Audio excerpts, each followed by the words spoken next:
Older iPhones getting unexpectedly slower could be down-aging batteries rather than iOS inefficiency, with Apple said to be artificially throttling handsets to prolong runtimes. For years, Apple, and other smartphone makers, have been accused of quietly encouraging so-called planned obsolescence, where the experience of using a device is artificially worsened to encourage upgrades.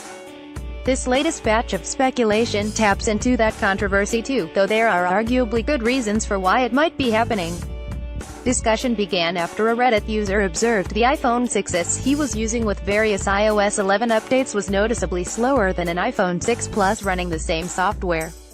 That's despite the processor of the iPhone 6s being, on paper, faster. A Geekbench test of processor performance seemed to bear out those anecdotal observations. With the original battery, which was showing a roughly 20% wear level, the phone scored considerably lower in Geekbench than after the battery was replaced. Results were unaffected whether or not iOS low-power mode was activated. From what I can tell, Apple slows down phones when their battery gets too low, so you can still have a full day's charge, the Redditor concluded. This also means your phone might be very slow for no discernible reason. The discussion caught the attention of the Geekbench team itself, which set about exploring the issue. While we expect battery capacity to decrease as batteries age, we expect processor performance to stay the same. Primate Labs founder John Poole explains. However, users with older iPhones with lower than expected Geekbench 4 scores have reported that replacing the battery increases their score as well as the performance of the phone.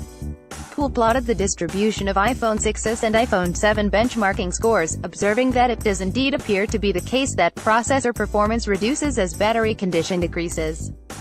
However, he also suggests that Apple's change in iOS 10.2.1 to address unexpected iPhone shutdowns has also artificially limited performance as battery wear passes a certain threshold. A similar change appears to have been added in iOS 11.2.0 for the iPhone 7, he claims. As for why that might be the case, though some will be quick to accuse Apple of trying to nudge people into upgrading, there's a less nefarious option which makes a lot of sense. By throttling CPU performance, it's more likely that the iPhone will last through a full day, even if it's slower at running apps during that time. If the performance drop is due to the sudden shutdown fix, users will experience reduced performance without notification. Users expect either full performance or reduced performance with a notification that their phone is in low-power mode. This fix creates a third, unexpected state. While this state is created to mask a deficiency in battery power, users may believe that the slowdown is due to CPU performance, instead of battery performance, which is triggering an Apple-introduced CPU slowdown. John Poole, Geekbench: a phone that's functional when you need it is clearly better than one which runs out of battery quicker. Nonetheless, there are concerns that Apple isn't doing what it might to communicate the issue. The company has a battery replacement program, which charges $79 to switch out the old pack in an iPhone for a new one.